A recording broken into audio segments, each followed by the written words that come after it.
Praise the Lord.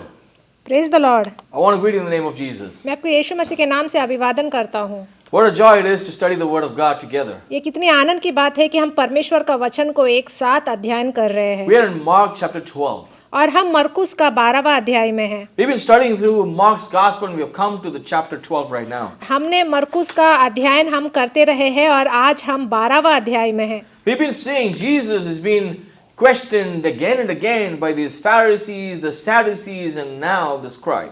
और हमने देखा है कि यीशु मसीह के पास बार बार ये लोग आ रहे हैं, उन्हें सवाल पूछ रहे हैं, जो सदूकी लोग हैं, जो अभी शास्त्री जो है वो आके उनसे सवाल पूछ रहे हैं। Let's read verse 28 of chapter 12. और अभी हम 28वां वचन हम पढ़ने वाले हैं मरकुस का 12वां अध्याय का। और शास्त्रियों में से एक ने आकर उन्हें विवाद करते सुना और यह जानकर कि उसने उन्हें अच्छी रीति से उत्तर दिया, उससे पूछा, सबसे मुख्य आज्ञा कौन सी है? So you understand here, there is one guy out of all the scribes who see that Jesus is debating nicely. Probably he's satisfied with the answers of Jesus. तो हम यहाँ पे देखते हैं कि इतने सारे शास्त्रियों में से एक शास्त्री ऐसा है जिसको अच्छा लगा कि यीशु मसीह बहुत अच्छे तरीके से सवालों का जवाब दे रहे हैं। So I don't know if he is really seeking the answer or he wants to just know, is really Jesus that smart?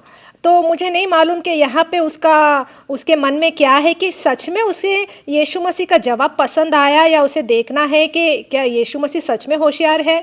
But he did, see that Jesus answered them well. लेकिन हम जरूर यहाँ पे देखते हैं कि यीशु मसीह ने उन्हें बहुत अच्छी तरीके से उत्तर दिया। So he asked him, which commandment is the most important of all? तो उन्होंने पूछा कि सब आज्ञाओं से कौन सा आज्ञा मुख्य है। So he wanted to know that one commandment. और उसे वो एक आज्ञा के बारे में जानना था। Like one secret for success. ये ऐसा है कि मुझे एक सीक्रेट चाहिए सफलता पाने के लिए। See, the biggest problem is most of the times people want to know that one thing and that should take them everywhere and give them all the answers. और इन लोगों का परेशानी ये है कि वो लोग सिर्फ एक ही सवाल पूछना चाहते हैं और एक ही जवाब उन्हें चाहिए और वो जवाब का इस्तेमाल करके वो सब जगह पे इसका इस्तेमाल करना चाहते हैं। Let's see how Jesus answers this man. और अभी हम देखेंगे कि यीशु मसीह कैसे उत्तर देते हैं। Verse 29 and 30. 29वां और 30वां वचन। यीशु ने उसे उत्तर दिया, सब आज्ञाओं में से यह मुख्य है, हे इज़राइल सुन, प्रभु हमारा परमेश्वर एक ही प्रभु है और तू प्रभु अपने परमेश्वर से अपने सारे मन से और अपने सारे प्राण से और अपने सारी बुद्धि से और अपनी सारी शक्ति से प्रेम रखना। Amen. Amen. See, this scripture portion that Jesus is speaking right now as an answer comes from Deuteronomy chapter 6 verses 4, 5 and all through 9. और ये जो जवाब जो यीशु मसीह ने दिया है, ये जवाब उन्हें व्यवस्था विवरण से अध्याय 6वें में से उन्होंने दिया है। So this particular portion that Jesus speaks is referred by the Jews as Shema. और ये जो वचन है यहूदी लोग इसे क्षमा करके कहते हैं।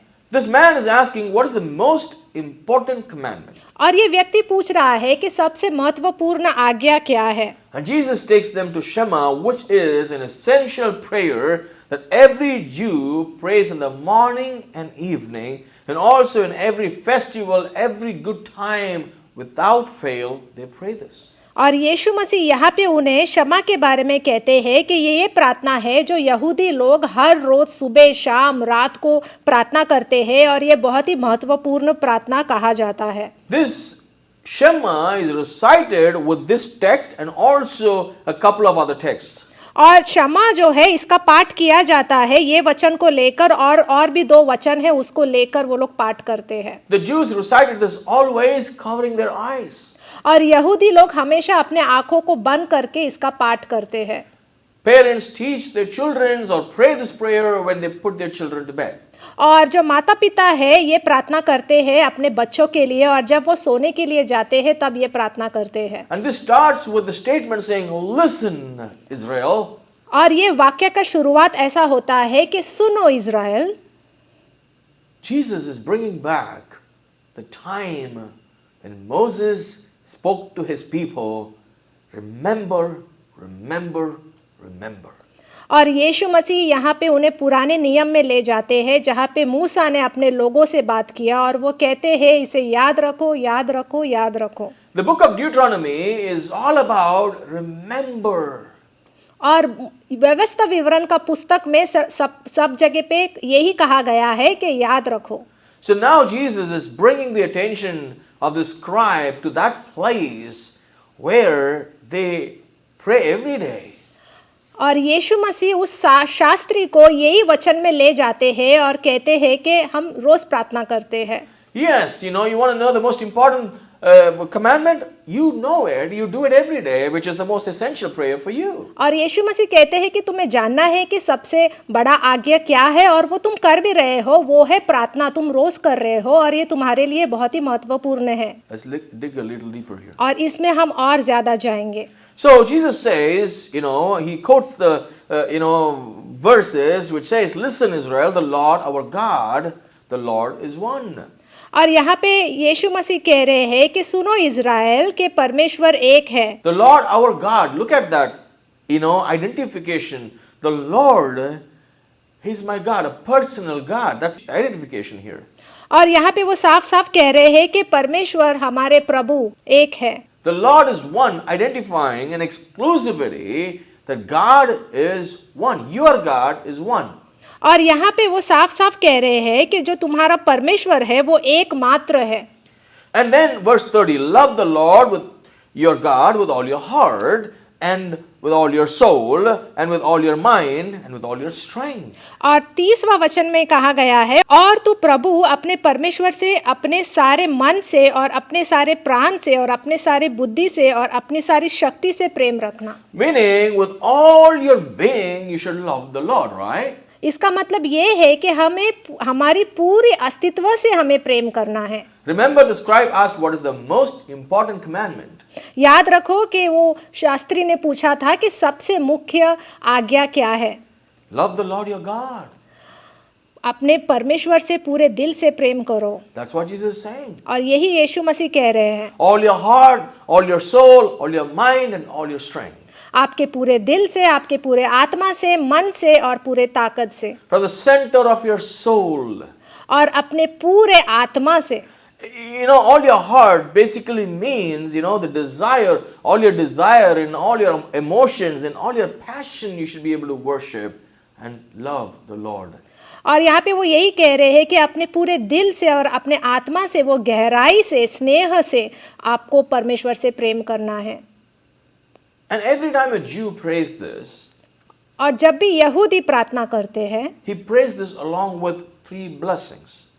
और वो जब भी प्रार्थना करते हैं तो वो 3 आशीर्वाद के साथ प्रार्थना करते हैं। The first one is thanking God for creation.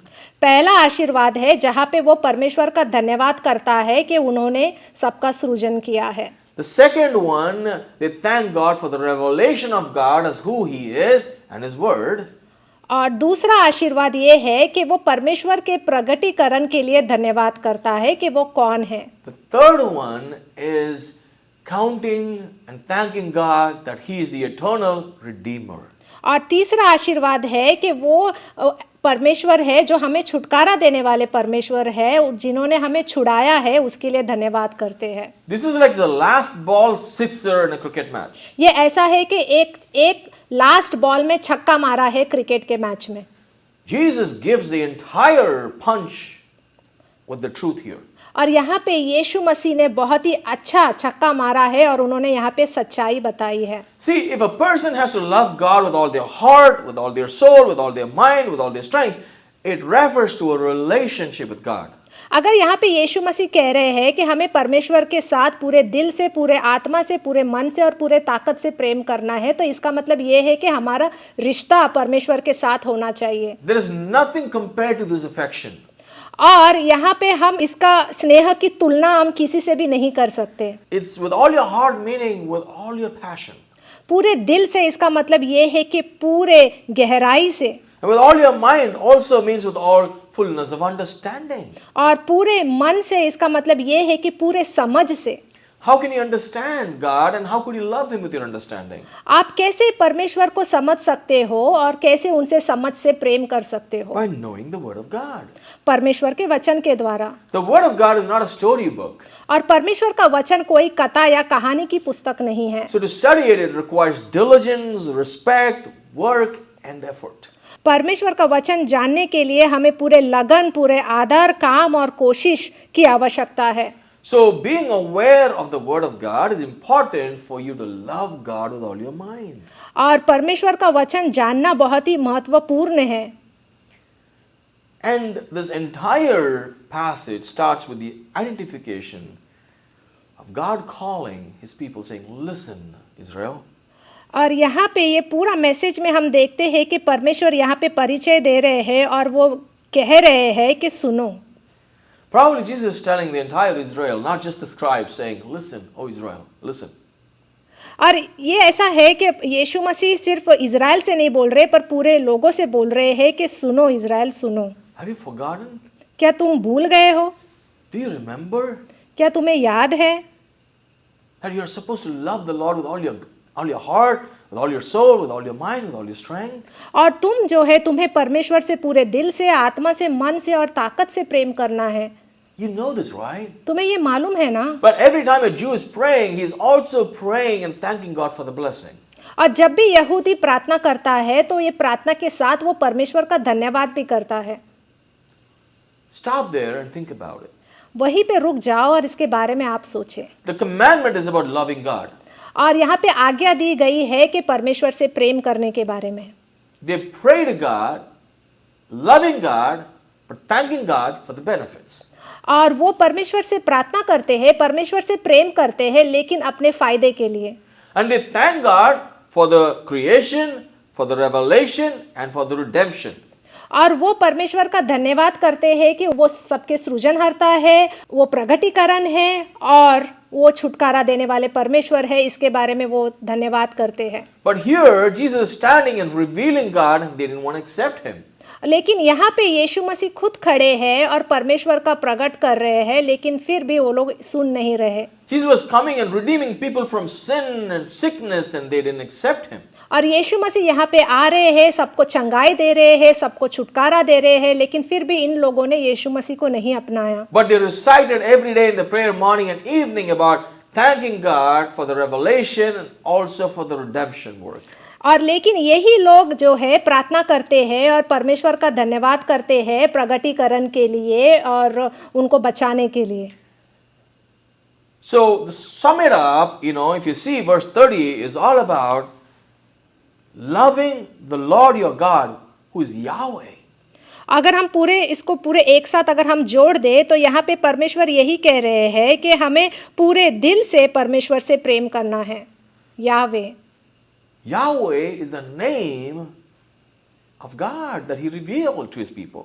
और यावे यहाँ पे उनका नाम लिया गया है जो पहले से प्रकट हुए हैं। For me to say, love your God with all your heart, with all your soul, with all your mind, with all your strength, actually means love God truthfully, personally, thoughtfully, and also physically.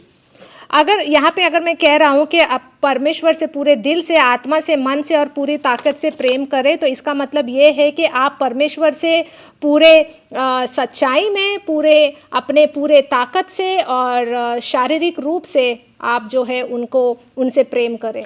And if you see, and Jesus continues on by not just giving one commandment, you will see in verse 31, He says the second is, love your neighbor as yourself. There is no other commandment greater than these. और यीशु मसीह उसके बाद आगे भी कहते हैं कि सिर्फ ये एक ही आज्ञा नहीं है, लेकिन 31वां वचन में देखेंगे तो वहाँ पे वो बोलते हैं और दूसरी यह है कि तू अपने पड़ोसी से अपने समान प्रेम रखना, इससे बड़ी और कोई आज्ञा नहीं। So this man wanted to know only one secret of success. इस व्यक्ति को सिर्फ एक ही आज्ञा के बारे में जानना था। But Jesus refers to two and says there is no other commandment greater than these two, both. और यीशु मसीह ने उसे कहा कि और एक दूसरा आज्ञा है और ये दो आज्ञा सबसे महत्वपूर्ण आज्ञा है और इससे बड़ा और कोई आज्ञा नहीं। We saw that Jesus quoted from Deuteronomy chapter 6, and now Jesus quoting from Leviticus chapter 19. हमने देखा कि पहले यीशु मसीह ने व्यवस्था विवरण का 6वां अध्याय से उन्होंने बात किया और अभी हम देखते हैं कि वो लेव्य व्यवस्था से अध्याय 19 से बात कर रहे हैं। The Leviticus chapter 19 begins with this: You shall be holy, for I, the Lord your God, am holy. और लेव्य व्यवस्था में पहला 19वां वचन में ये लिखा गया है कि तुम पवित्र रहो क्योंकि तुम्हारा परमेश्वर पवित्र है। This whole chapter is about worshiping and living holy for God. ये पूरे अध्याय में हम देखते हैं कि हमें परमेश्वर का आराधना करना है और हमें पवित्र रहना है। This is what was given by Moses to the people of that time when they were waiting to enter the promised land. और ये आज्ञा मूसा ने उस समय पुराने नियम में दिया था जब लोग वादा किया हुआ देश में आने वाले थे। And here, if you see from verse 18, or even before that, from verse 9 onwards, 18, it's very specific that being holy is important, but then you can be holy by only loving one another. यहाँ पे इस अध्याय में पहले तो कहा है कि हमें पवित्र रहना है, उसके बाद अगर 18वां वचन में देखेंगे तो हमें पता चलता है, इसमें लिखा है कि पवित्र तो बनना है, साथ में हमें दूसरों से प्रेम भी रखना है। So verse 18 of chapter 19 of Leviticus clearly says the last part, but you shall love your neighbor as yourself. I am the Lord. और 18 में यहाँ पे लिखा है, परंतु एक दूसरे से अपने समान प्रेम रखना, मैं यहोवा हूँ। Jesus put these together from Deuteronomy chapter 6 and Leviticus 19 and makes the statement saying there is no other commandment that is greater than these two. और यीशु मसीह व्यवस्था विवरण और लेवी व्यवस्था से वचन को बोलते हैं और कहते हैं कि ये दो आज्ञा बहुत ही महत्वपूर्ण आज्ञा है और इससे बड़ा और कोई आज्ञा नहीं।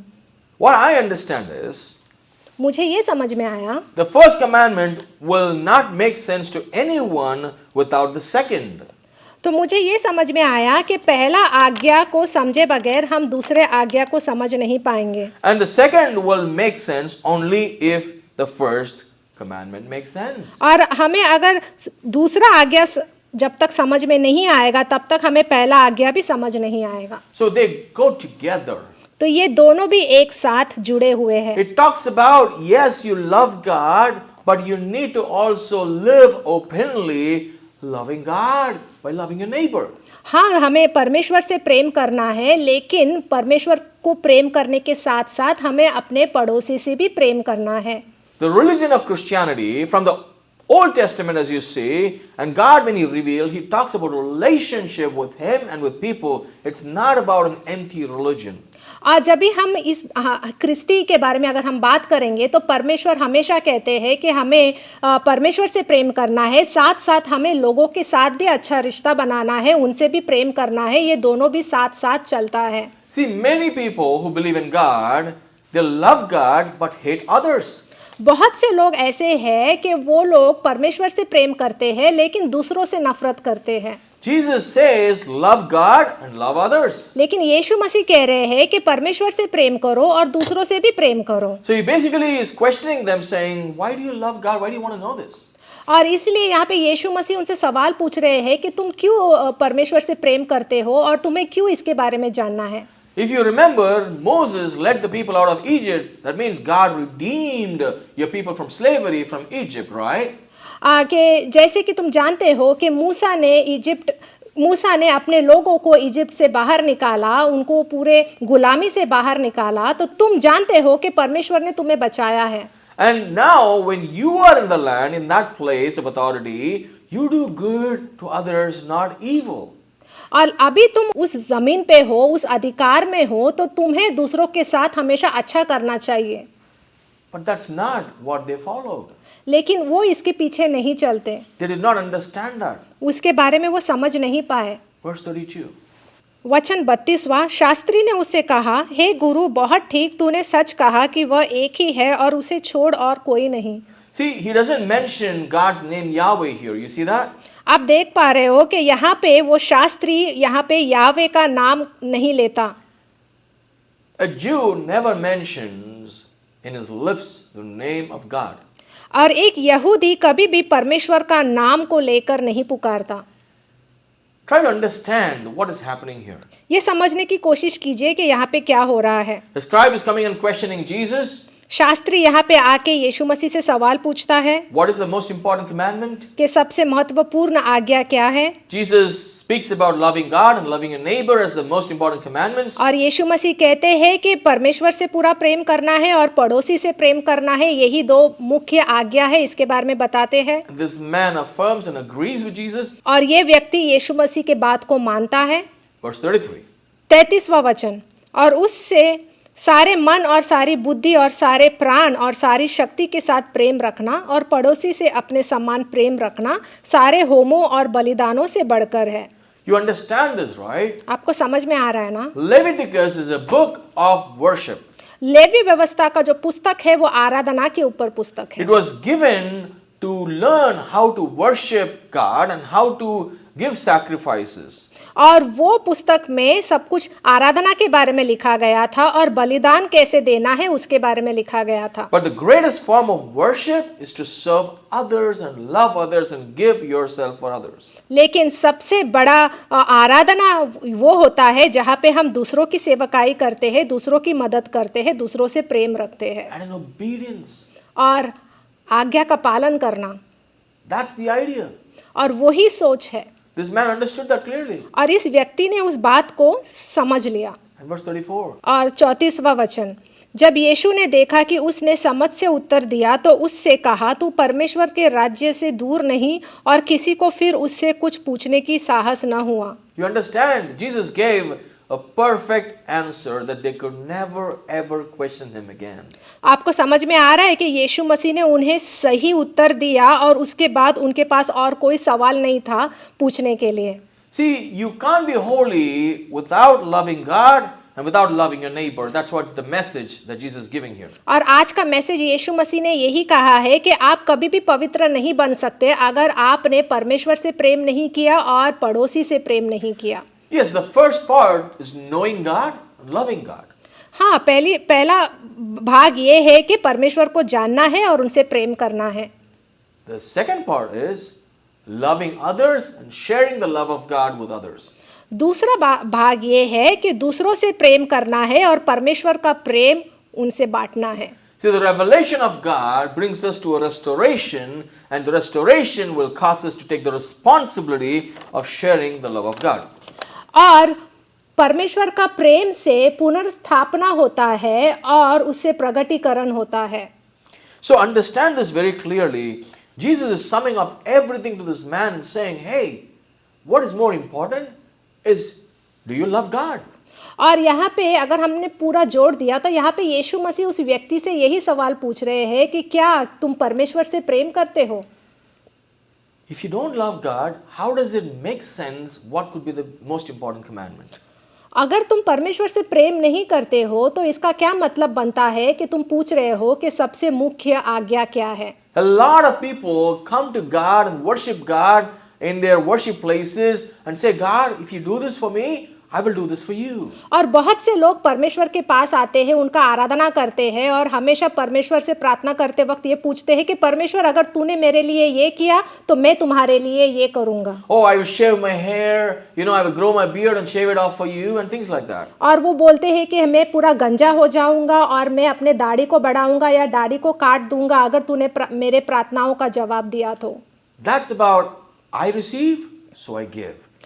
That's not a real love relationship. वो ऐसा है कि जैसे क्योंकि मुझे कुछ मिल रहा है इसलिए मैं आपको कुछ दे रहा हूँ, तो ये प्रेम नहीं है। And a lot of people follow religions where they say, I am for this God, I've devoted my life for this God, but then they hate everyone else who does not agree with them. और कुछ लोग धर्म के पीछे इतना चलते हैं कि वो लोग सब कुछ पूजा पाठ सब कुछ करते हैं और वो प्रार्थना भी करते हैं, लेकिन दूसरों से इतना नफरत करते हैं कि वो किसी से ठीक से बात भी नहीं करते। These religious leaders had problem with Jesus because he was loving everyone. और ये धार्मिक अधिकार जो लोग थे, इन लोगों को यीशु मसीह से परेशानी थी और वो लोग दूसरों से प्रेम नहीं कर पा रहे थे। They hated Jesus and wanted to even kill him because of what he said and what he did for others. और ये लोगों ने यीशु मसीह से नफरत किया और वो लोग यीशु मसीह को मार डालना चाहते थे। जो भी यीशु मसीह ने कहा उनके बातों को लेकर उन्हें नफरत थी। They didn't love God. परमेश्वर से प्रेम नहीं करते They थे, didn't love Jesus. वो यीशु मसीह से प्रेम नहीं करते They didn't थे, accept and receive Jesus. उन्होंने यीशु मसीह को ग्रहण नहीं किया Even as a neighbor, they did not accept him and love him. और उन्होंने यीशु मसीह को पड़ोसी की तरह भी नहीं देखा। That's the idea here. और वही सोच है यहाँ पर। What about you? आपके बारे में क्या? Do you believe in God? क्या आप परमेश्वर के ऊपर विश्वास करते हो? Do you believe in Jesus? क्या आप यीशु मसीह के ऊपर विश्वास करते हो? Do you believe in Yahweh? क्या आप यावे के ऊपर विश्वास करते हो? But do you love others? क्या आप दूसरों से प्रेम करते हो? If you don't love others, अगर आप दूसरों से प्रेम नहीं करते, you don't love God. इसका मतलब ये है कि तुम परमेश्वर से प्रेम नहीं करते। If you love God, अगर आप परमेश्वर से प्रेम रखते हो you must love others. तो आपको दूसरों से भी प्रेम करना चाहिए। If you're truly a lover of God, अगर आप सच में परमेश्वर के प्रेमी हो you will love others. तो आप दूसरों से भी प्रेम करेंगे। If you follow a religion that allows you to hate a group of people, then it's not the truth. अगर आप एक ऐसे धर्म के पीछे चल रहे हो जहाँ पे आप दूसरे लोगों से नफरत करते हो तो वो धर्म सच्चा धर्म नहीं है। That's the whole idea of Jesus' teaching. और वही पूरा सोच यहाँ पे यीशु मसीह सिखा रहे हैं। These Jewish leaders hated others, और ये यहूदी अधिकारी लोग जो थे वो दूसरों से नफरत करते थे, including Jesus. यीशु मसीह से भी नफरत करते थे। Let's pray. हम प्रार्थना करेंगे। Father, I just want to thank you for this word of yours and your message to all of us, and I want to draw close to you and bring all my brothers and sisters to you, Lord. Open our eyes of understanding. Help us to love you with all our being and love others in your name. Amen. Amen. God bless you. परमेश्वर आपको आशीष दे। Thank you for joining us. धन्यवाद हमसे जुड़ने के लिए। Praise the Lord. मैं आशा करता हूँ कि आप लोग अच्छे होंगे और वचन के अंदर आप और भी बढ़ रहे होंगे और उसे सीखने की इच्छा भी रख रहे होंगे। लेकिन मैं आपको एक और बात बता देना चाहता हूँ, अगर आप इस वचन को और भी गहराई से समझना चाहते हैं और खुद पढ़ना चाहते हैं तो मैं आपको बता दूँ कि हमारा एक ऑनलाइन सेमिनार होने वाला है। और अगर आप पास्टर जोस के सिखाने के तरीके से आकर्षित हुए हैं तो मैं आपको न्योता देता हूं कि आप दिए गए नंबर पर कॉल कीजिए या फिर व्हाट्सएप कीजिए। हम आपको एक लिंक देंगे, आप उस फॉर्म को फिल कीजिए और जैसे भी डेट होगा सेमिनार का आपको बता दिया जाएगा। तो आप और भी गहराई से वचन को सीख पाएंगे और अपने आप वचन का अध्ययन कर पाएंगे। सुनने में कितना आकर्षित लग रहा है, सही है कि नहीं? तो आप बिल्कुल वेट मत कीजिए, कॉल कीजिए, हमें व्हाट्सएप कीजिए और जल्द से जल्द रजिस्ट्रेशन कीजिए। और परमेश्वर आपको जो सिखाना चाहता है उसके लिए देरी मत कीजिए। परमेश्वर का वचन कहता है, दो तो तुम्हें दिया जाएगा।